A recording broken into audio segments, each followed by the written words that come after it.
মাদারীপুরে বাংলাদেশের প্রান্তিক পেশাজীবী জনগোষ্ঠীর জীবনমান উন্নয়ন প্রকল্পের অবহিতকরণ সেমিনার অনুষ্ঠিত হয়েছে। বৃহস্পতিবার দুপুরে মাদারীপুর জেলা প্রশাসক সম্মেলন কক্ষে এই অবহিতকরণ সেমিনার অনুষ্ঠিত হয়। বিস্তারিত দেখুন এস.এম. আজাহার হোসেনের প্রতিবেদনে। এ সময় প্রধান অতিথি ছিলেন মাদারীপুর জেলা প্রশাসক মোসাম্মদ ইয়াসমিন আক্তার।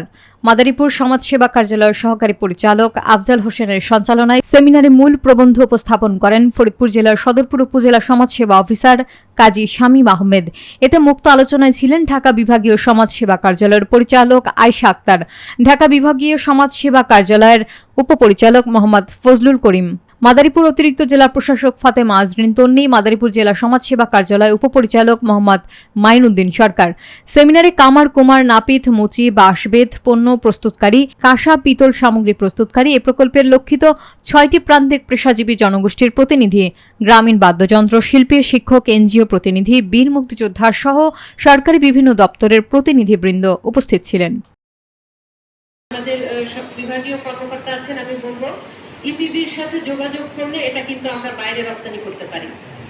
ওরা প্রথমে একটু স্যাম্পল নিবে এবং এই কোয়ালিটিটা, এটা কিন্তু কোয়ালিটির কথাটা বারবারই আসছে।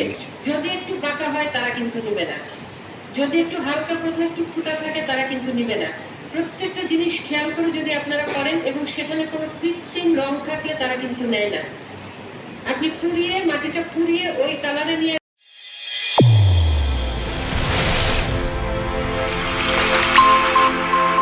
চ্যানেল A1 হৃদয়ের স্পন্দন।